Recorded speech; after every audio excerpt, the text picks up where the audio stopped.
నమస్తే, మీరు చూస్తున్నది ఈటీవీ4యు కార్యక్రమాలు. ఈరోజు భద్రాద్రి కొత్తగూడెం జిల్లా పోలీస్ శాఖ ఆధ్వర్యంలో జరిగిన కార్యక్రమాలు వీక్షిద్దాం. పార్లమెంటు ఎన్నికలు సమీపిస్తున్న నేపథ్యంలో ప్రజలు తమ ఓటు హక్కును స్వేచ్ఛాయుత వాతావరణంలో వినియోగించుకునే విధంగా భరోసా కల్పించడం కోసమే ఫ్లాగ్ మార్చ్ నిర్వహిస్తున్నట్లు చుంచుపల్లి సిఐ తెలిపారు.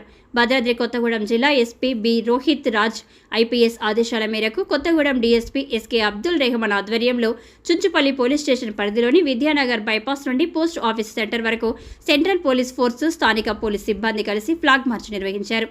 ఈ సందర్భంగా చుంచుపల్లి సిఐ మాట్లాడుతూ శాంతి భద్రతలకు భంగం కలగకుండా పార్లమెంటు ఎన్నికల ప్రక్రియను పారదర్శకంగా నిర్వహించడానికి అన్ని ఏర్పాట్లు చేస్తున్నట్లు తెలిపారు. ముందస్తు ప్రణాళికతో క్రిటికల్ పోలింగ్ స్టేషన్లలో కట్టుదిట్టమైన బందోబస్తును, అవసరమైన సన్నాహాలు చేపట్టినట్లు తెలిపారు. అందులో భాగంగానే సెంట్రల్ పోలీస్ ఫోర్సు, స్థానిక పోలీస్ సిబ్బంది కలిసి పోలీస్ కవాతును నిర్వహిస్తున్నట్లు తెలిపారు. ఎన్నికల కమిషన్ మార్గదర్శకాలకు పాటిస్తూ ఎలాంటి అవాంఛనీయ సంఘటనలు జరగకుండా, ఎలాంటి ప్రలోభాలకు లోనవ్వకుండా నచ్చిన వ్యక్తికి ఓటు వేసే ప్రశాంతమైన వాతావరణాన్ని కల్పించేందుకు పోలీసు యంత్రాంగం పటిష్టమైన చర్యలు తీసుకుంటుందని పేర్కొన్నారు.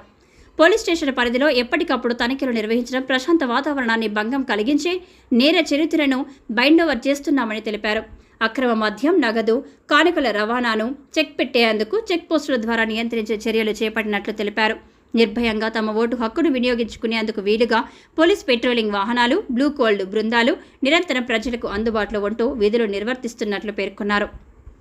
ఈ కార్యక్రమంలో Julurupadu CI Indrasena Reddy, Chunchupalli SI Praveen Kumar, Lakshmidevipalli SI Ramanareddy, Sujatha Nagar SI Zubeda, Chandrugonda SI Ravi, Julurupadu SI Jeevan కుమార్లు సిబ్బంది పాల్గొన్నారు. చూస్తూనే ఉండండి మీ ఈటీవీ4యు కార్యక్రమాలు. ఈటీవీ4యు ఛానల్ని సబ్స్క్రైబ్ చేయండి, లైక్ చేయండి, షేర్ చేయండి, కామెంట్ చేయండి. Thank you.